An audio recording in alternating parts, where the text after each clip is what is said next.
Welcome, Ekene Eke. Thank you for joining us this week on Perspectives on Nigeria. Thank you. What does it mean to be a Nigerian?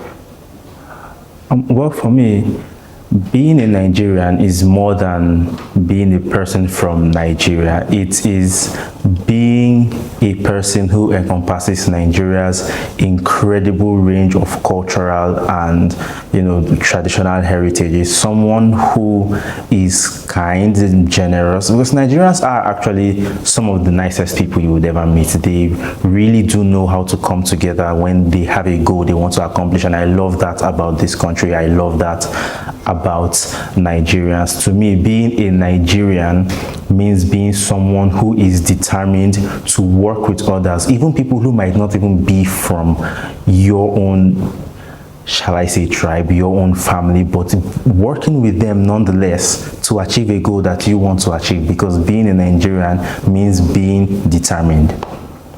Thank you. What does democracy mean to you?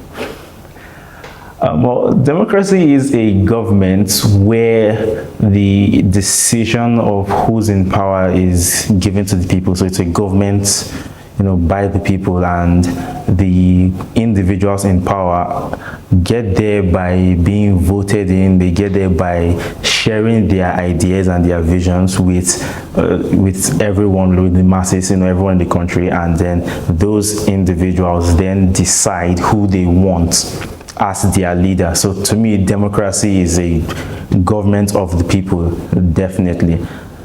And if I'm to answer that within the context of Nigeria, it's still exactly the same. In Nigeria, democracy still is a government where everyone from every part of the country can be a part of.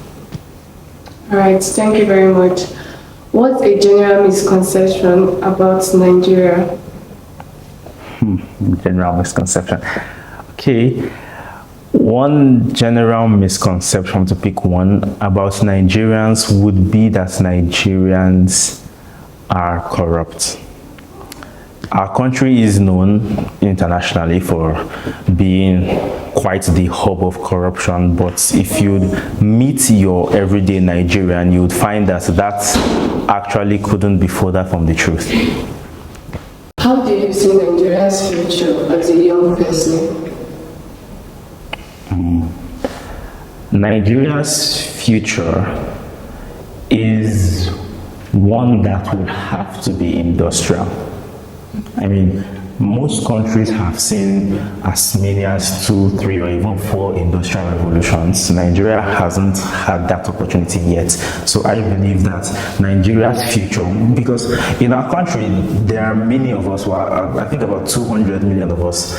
That's a lot of consumers, shall I say, or that's a lot of buyers. So Nigeria's future should be one where you can have as many manufacturers as possible, as many factories and industries as possible. I want to see a Nigeria where industrialization is the norm. I want as many things to be produced in Nigeria as possible. That's my vision for Nigeria, one that is self-reliant and depends on its own internal industries to provide for its citizens, and can do that quite well too. What are the changes you would like to see in Nigeria? What changes would I like? I would like to see changes. Well, Nigeria does have its problems, and for the most part, those problems can be solved by solving some root cause. But one thing I want to see change in Nigeria is the way Nigeria's constitution approaches the government. For example, I think Nigeria needs a change in it. That's the one thing we need more than anything, a change in its constitution, where loopholes that allow for crime and allow for corruption no longer can exist. Not crime on the street, I'm talking about crime in offices, because Nigeria's constitution does have these tiny little gaps where you can just sneak right through. I think it's best if those no longer exist. So what I want to see is a change in Nigeria's constitution, a change whereby things like electoral malpractice can no longer happen. Thank you very much for your time. Thank you.